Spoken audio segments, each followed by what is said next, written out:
दोस्तों नमस्कार। दोस्तों आज के इस वीडियो में हम भारत की कुछ पर्वत श्रृंखलाओं को याद कराने की कोशिश करेंगे।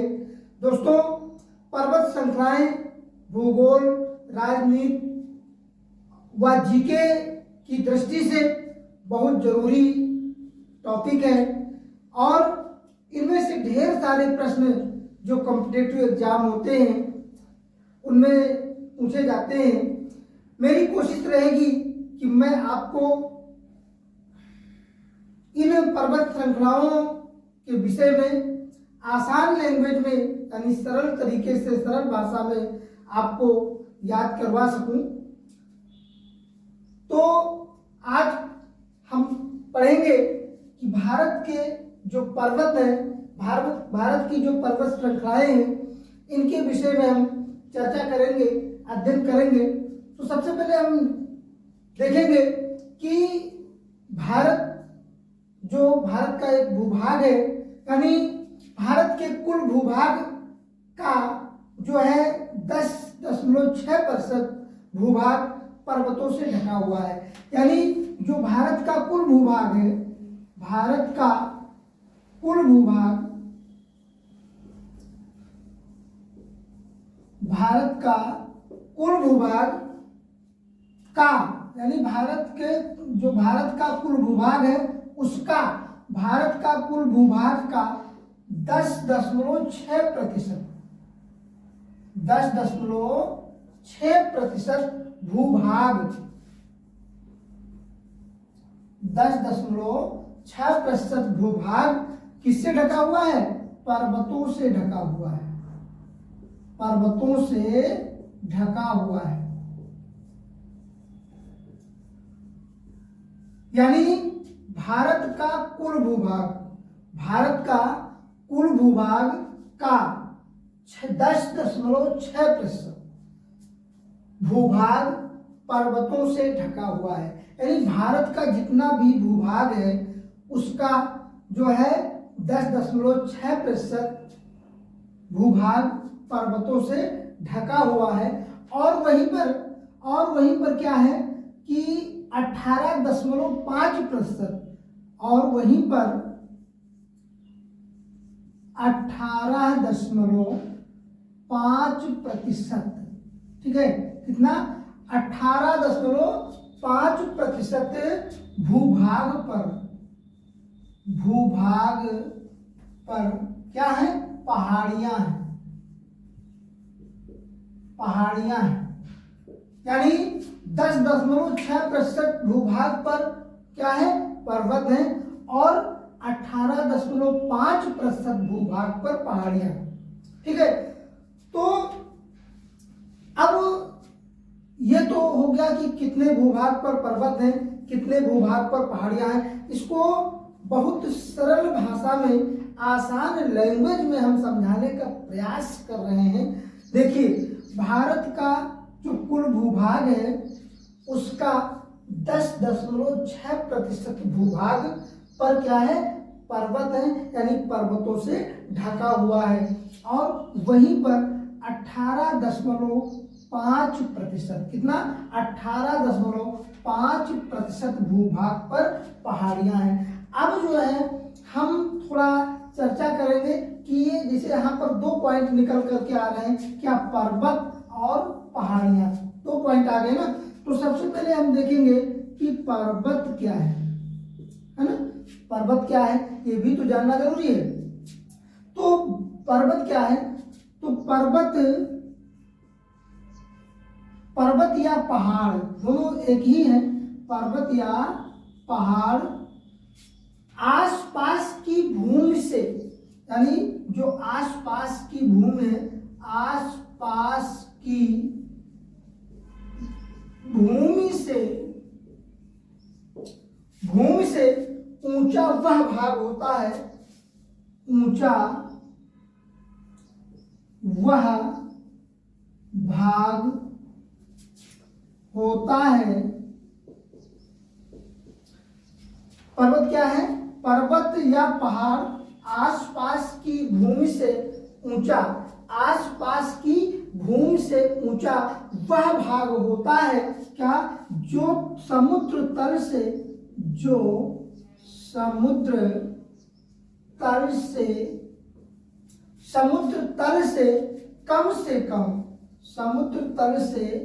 कम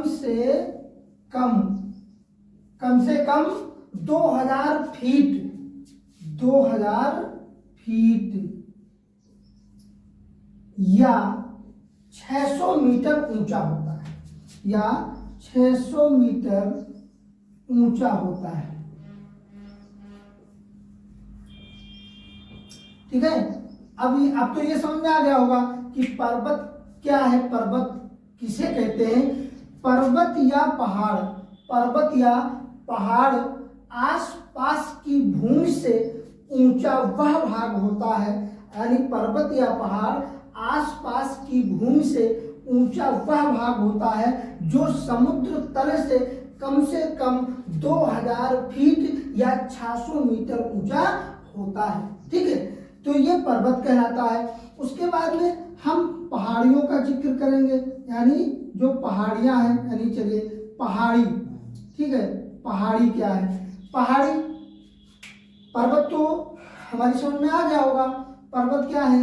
अब पहाड़ी जान लेते हैं कि वही एक पहाड़ी क्या है,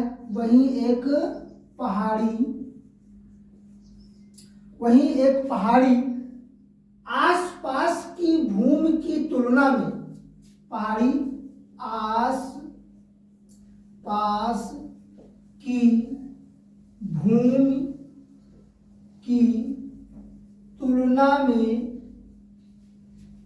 वही एक पहाड़ी आसपास की भूमि की तुलना में ऊंचा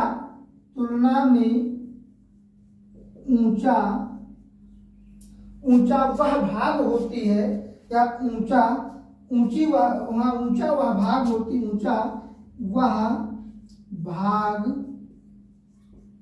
होती है जिसकी ऊंचाई 2000 फीट से कम होती है, जिसकी ऊंचाई 2000 फीट से कम होती है। ठीक है, चलिए इसको जो है या तो नोट कर लें या तो स्क्रीनशॉट ले लें। चलिए एक बार फिर से जो है थोड़ा देख लेते हैं कि पर्वत या पहाड़ आसपास की भूमि से ऊंचा वह भाग होता है। पर्वत या पहाड़ आसपास की भूमि से ऊंचा वह भाग होता है जो समुद्र तल से लगभग जो है 2000 फीट या 600 मीटर ऊंचा होता है। ठीक है, वहीं पर एक पहाड़ी क्या होती है, एक पहाड़ी आसपास की भूमि की तुलना में ऊंचा वह भाग होती है, आसपास की भूमि की तुलना में ऊंचा वह भाग होती है जिसकी ऊंचाई 2000 फीट से कम होती है, जिसकी ऊंचाई 2000 फीट से कम होती है, पहाड़ी कहलाती है। ठीक है, अब जो ये भारत के पर्वत हैं, इन पर्वतों को हम जो है दो भागों में बांट करके इनका अध्ययन करेंगे, तो हमें जो है और आसान तरीके से सरल भाषा में हमारी समझ में आ जाएगा। ठीक है, तो इसका स्क्रीनशॉट ले लें सभी।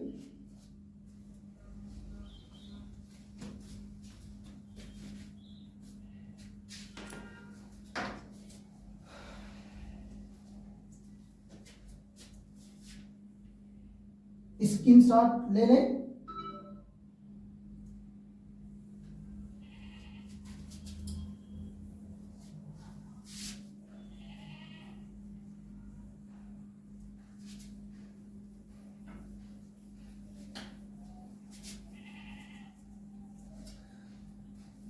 अब जो है हम जो ये पर्वत श्रृंखलाएं हैं, यानी पर्वतों का जो अध्ययन करने के लिए हम जो है इनको दो भागों में बंटवारा करके, दो भागों में विभाजन करके हम जो है इनका अध्ययन करेंगे। तो चलिए हम जो है पर्वतों यानी पर्वत श्रृंखलाएं हैं, इनको हम दो भागों में विभाजित कर रहे हैं। तो नंबर 1 पर है उत्तरी पर्वत श्रृंखला। क्या है? उत्तरी पर्वत श्रृंखला। ठीक है, उत्तरी पर्वत श्रृंखला। और दूसरी क्या है? मध्य व दक्षिणी पर्वत श्रृंखला। मध्य व दक्षिणी पर्वत श्रृंखला। ठीक है, ये दो इसके भाग हैं। ठीक है, हम जो है एक एक पर जो है चर्चा करेंगे।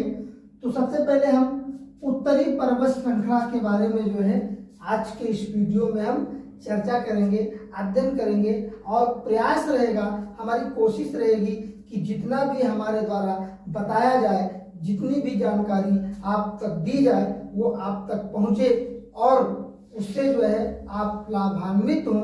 यानी आने वाले जो कॉम्पिटिटिव एग्जाम हैं उनमें से इसमें से जो है कुछ प्रश्न जरूर बने और आपके जो है परीक्षा में जो है लाभदायक सिद्ध हो। चलिए, तो जो उत्तरी पर्वत श्रृंखला है उसके विषय में अगर हमें जानकारी प्राप्त करना है तो जो हिमालय पर्वत श्रेणी है, हिमालय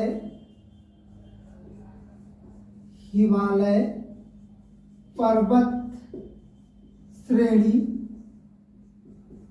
यानी भारत के उत्तर में क्या है? हिमालय पर्वत है।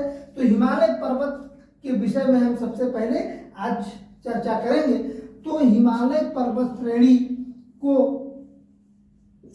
हम आयु व नदियों के आधार पर समझ सकते हैं। तो हिमालय पर्वत श्रेणी को हम आयु व नदियों के आधार पर,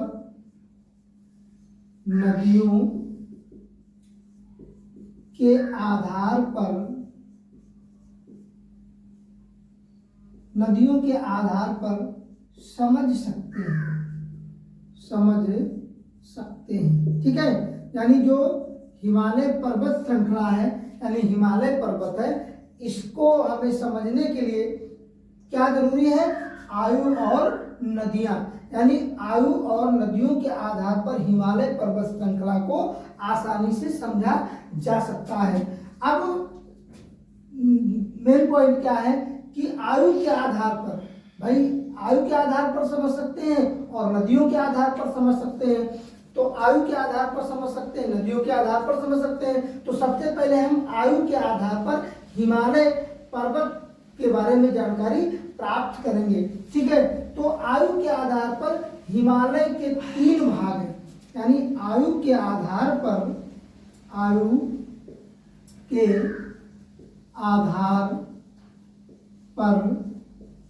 हिमालय के 3 भाग हैं। आयु के आधार पर, यानी यहां पर दिया है कि हिमालय पर्वत श्रेणी को, यानी हिमालय पर्वत श्रृंखला को हम आयु व नदियों के आधार पर समझ सकते हैं। ठीक है, तो अब यहाँ पर हमें क्या है, सबसे पहले हम आयु के आधार पर समझेंगे। तो आयु के आधार पर हिमालय पर्वत के 3 भाग हैं। आयु के आधार पर हिमालय पर्वत के 3 भाग हैं और जिसमें हम जो है बारी बारी से सभी पर चर्चा करेंगे। और जो ये मध्य व दक्षिणी पर्वत श्रृंखला है, इसको हम आगे समझेंगे। तो इसके जो है आयु के आधार पर जो हिमालय की 3 भाग हैं, सबसे पहले इनको देख लेते हैं क्या है। तो सबसे पहला भाग है बृहद या महान हिमालय। बृहद या महान हिमालय, ये पहला भाग है। ठीक है, आयु के आधार पर जो है हिमालय के 3 भाग हैं, यानी हिमालय पर्वत के 3 भाग हैं, 3 भागों में विभाजन किया गया है। तो सबसे पहला भाग है बृहद या महान हिमालय।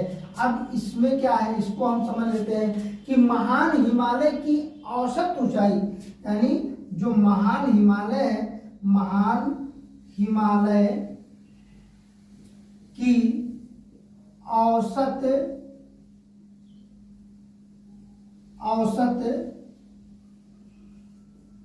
ऊंचाई 6100 यानी 6100 मीटर है। कितनी? 6100 मीटर है। ठीक, महान हिमालय की औसत ऊंचाई क्या है? 6100 मीटर है। अगला नेक्स्ट पॉइंट क्या है कि ये हिमालय में सबसे पुरानी पर्वत श्रृंखला है। जो है ये जो हिमालय है, ठीक है, ये या ये कहिए ये पर्वतों में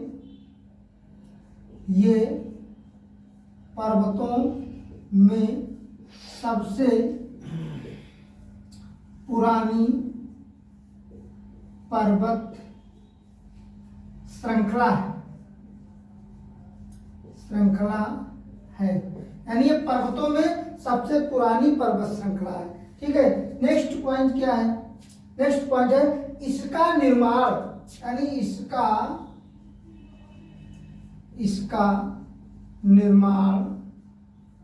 इसका निर्माण 40 से 50 मिलियन साल पूर्व, 40 से 50 मिलियन साल पूर्व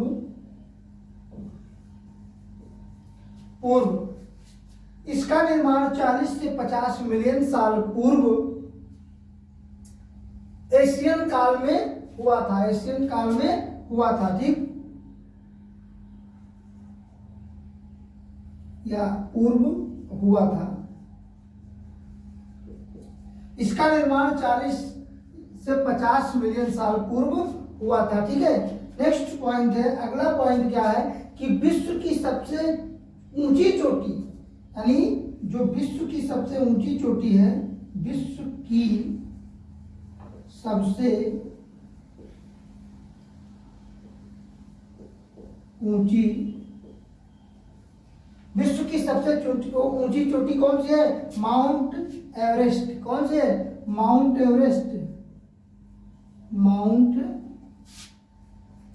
एवरेस्ट। विश्व की सबसे ऊंची चोटी माउंट एवरेस्ट, और जिसकी ऊंचाई कितनी है? 8,848 मीटर। 8,848 मीटर। ठीक है, विश्व की सबसे ऊंची चोटी माउंट एवरेस्ट, जिसकी ऊंचाई है 8,848 मीटर, भी इसी में है। ठीक है, तो ये इस प्रकार से बृहद या महान हिमालय के बारे में जो है हमने जानकारी प्राप्त की। ठीक है, जो उत्तरी पर्वत श्रृंखला है, और उत्तरी पर्वत श्रृंखला में जो हमारा एक महान हिमालय पर्वत है, उसके बारे में हमने यहाँ पर जो है जानकारी दी, जो चर्चा की। हिमालय पर्वत श्रेणी किसके आधार पर? आयु और नदियों के आधार पर इसको समझा जा सकता है। आयु के आधार पर जो हिमालय है इसके 3 भाग किए गए, इसके 3 भागों में इसको बांटा गया है। सबसे पहला है बृहद या महान हिमालय। क्या है? बृहद या महान हिमालय। महान हिमालय की औसत ऊंचाई कितनी है? 6100 मीटर है। महान हिमालय या बृहद हिमालय, महान हिमालय या बृहद हिमालय की औसत ऊंचाई 6100 मीटर है। और क्या? ये पर्वतों में सबसे पुरानी पर्वत श्रृंखला है। दूसरी क्या है कि इसका निर्माण 40 से 50 साल मिलियन पूर्व हुआ। ठीक है, फिर विश्व की सबसे ऊंची चोटी जो माउंट एवरेस्ट है, जिसकी ऊंचाई 8,848 मीटर है, वह भी इसी में है। ऐसे ही अनेक जानकारीपूर्ण रोचक वीडियो को देखने के लिए हमारे channel solution with Rajesh sir channel को सब्सक्राइब करें, लाइक करें और दोस्तों में शेयर करें। हमारे द्वारा दी गई जानकारी से आप सहमत हैं या नहीं, इसके लिए हमें कमेंट जरूर करें। और हमारे वीडियो का नोटिफिकेशन सबसे पहले आपको प्राप्त हो, इसके लिए जो है बेल आइकन को जरूर प्रेस करें, यानी घंटी वाला बटन दबाना ना भूलें। तब तक के लिए नमस्कार, मिलते हैं अगले वीडियो में।